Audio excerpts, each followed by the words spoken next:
Let's start with the headline, and that is Donald Trump can't escape sentencing in the New York criminal case where he was convicted on 34 separate felony counts. You go to the conclusion of an 18-page order by Justice Juan Merchan, and it says that defendant Donald Trump is ordered to appear for his sentencing following conviction on January 10th, 2025 at 9:30 in the morning. It goes on to say while Trump may appear at a sentencing in person or virtually, he must give an indication which one he will choose to do by January 5th, 2025.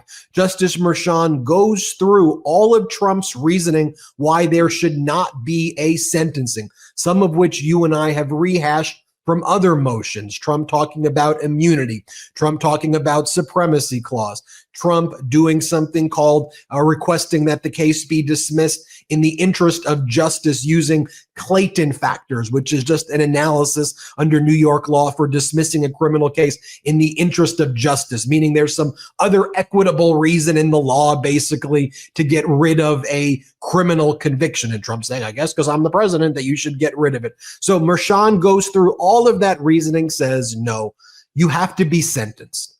However, and it's a big however, Justice Merchan says, even though I'm still keeping an open mind as I must at sentencing what will happen because of the unusual circumstances here, I want to let the parties what I'm inclined to do. And Merchan talks about a concept that's unique. It's called an unconditional discharge. And it kind of is what it says. I did a hot take with Karen Friedman-Agnifilo, the former number 2 at the district attorney's office. And she goes, if that basically is granted, it basically means, and I'll get your take, Harry, if it's similar. Yes, you are convicted. Yes, you are a felon. But in terms of the conditions of release, meaning is there your requirements? You can do this. You can't do that. You got to pay this fine. You got to do this. Unconditional means unconditioned. No conditions on the discharge. It's just, boom, you get the Scarlet Letter. You're a convicted felon, and it is what it is. So, Harry, is that your understanding of an unconditional discharge? Were you surprised with this ruling? Take it in any order, sir. Okay, let me start with my understanding. Yeah, that's exactly right, as Karen says. In the law in New York, there's such a thing as a conditional discharge. You let the person go with no jail, but you impose certain conditions. That would be much more normal. But then you have the little provision that says you can do an unconditional as well if you find it's in the interest of justice. And it's just as you say, even less than a slap on the wrist. However, I think it's a very adroit opinion and basically separates out his personal fate with the fate for history and society that he get. I think you put it just right, Ben, with the Scarlet Letter. He gets the Scarlet Letter. That's making him apoplectic. I'll get back to that in a moment. But that's what really matters here. It's been a foregone conclusion for a while. He's not going to go to jail. And it seemed very remote that, on the other end of his presidency, maybe this will come back at him.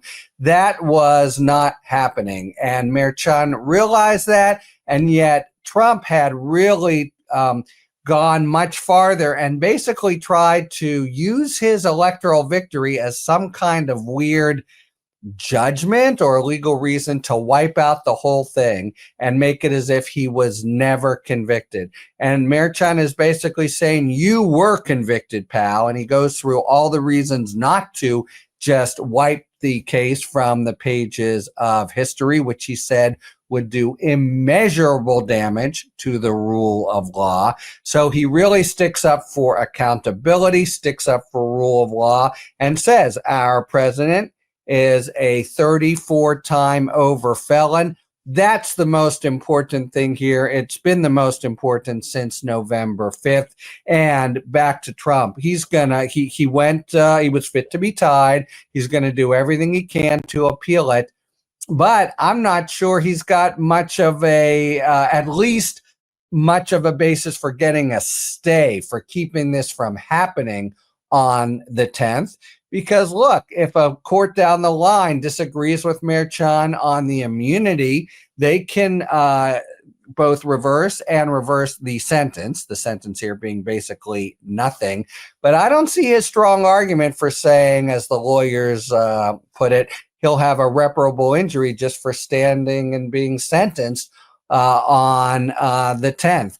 Now, there's an interesting dynamic here because Mayor Chan says, I mean, he's basically all the personal stuff with Trump, he's letting him walk, including not even having to show up. Now, to Trump, however, remember, he took, and I was at the trial, he made it a media circus and held these rallies and said all this stuff. I think you're going to see him try very hard to get a stay. And Mayor Chan's been careful to say you can still appeal, but that won't be enough for him. It will drive him batty if Mayor Chan is actually able to look at him come the 10th. And you can expect, by the way, even though he lets him off with nothing, he is going to give him a stern talking to, the way judges do to defendants. You're familiar with this, Ben. He's going to really shame him for the legal violations, and then say, but he can walk. If all that happens, and that's what Trump doesn't want to have happen.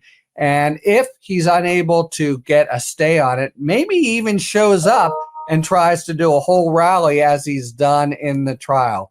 But let me just summarize and say I really like this opinion because that's been, to me, the most important thing. It's outrageous for Trump to try to leverage the incredible, astonishing happenstance of winning the election to somehow even more make the crimes go away.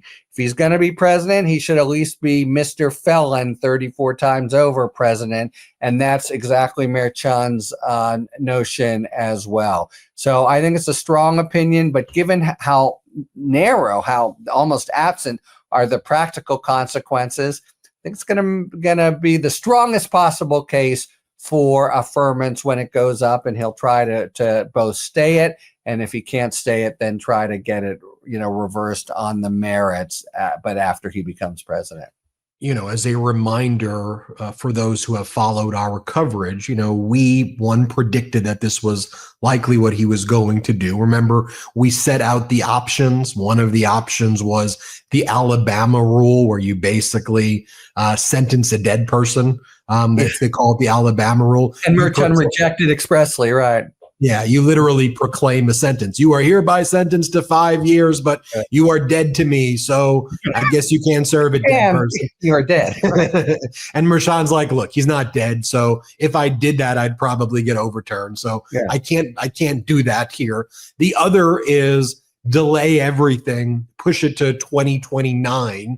And Merchan, I think, also recognized that the practical ability to do that, I think he believed, would probably make the overall case vulnerable to appeal or second guessing, or even the idea that a state court was interfering in a federal matter when Trump assumes the office. And so he goes, I hear you, DA, but that doesn't seem to be practical.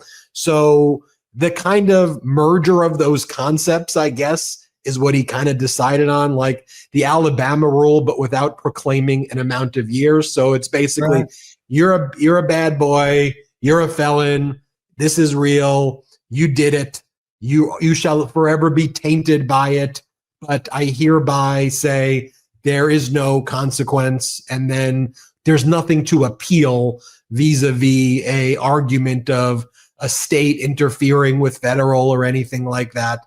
So we may not like it, but I think strategically he wants this verdict to be a marker in history that this is who this guy is.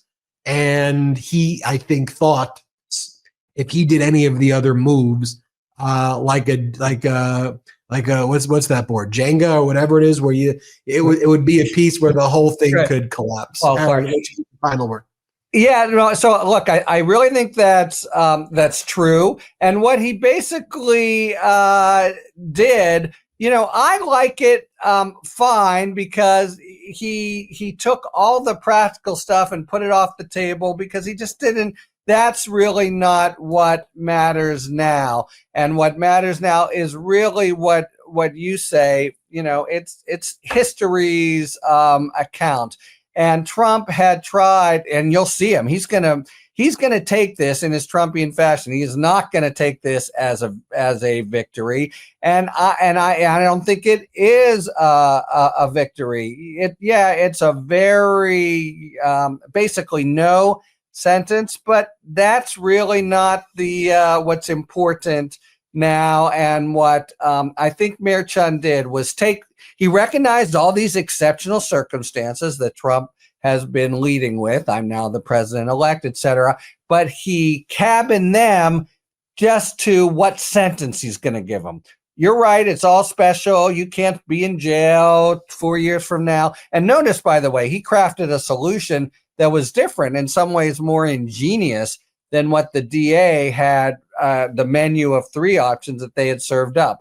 So Mayor Chun says, I understand all this special stuff, therefore unconditional discharge, but everything else, you're guilty, you did these things, a jury of 12 found you're guilty, the rule of law requires that to be emphasized, and that will, if this stands and it's the strongest possible footing for it, that's going to make this, the end of the second paragraph of a Trump obituary and the part of any American history textbook. He is president felon 34 times over. That's who he is. Harry Littman, Talking Feds YouTube, Talking Feds podcast, Talking Feds Substack. Everybody subscribe to the Talking Feds trilogy of properties, the YouTube, Substack, and the podcast. Again, it's Talking Feds. Search it. You'll love it. It's where I get my legal news from. Harry, thank you so much. Thank you, Ben. Real quick, Meta just changed their algorithm to suppress political content. Please follow our Instagram at MeidasTouch right now as we head towards 400,000 followers so you don't miss a beat.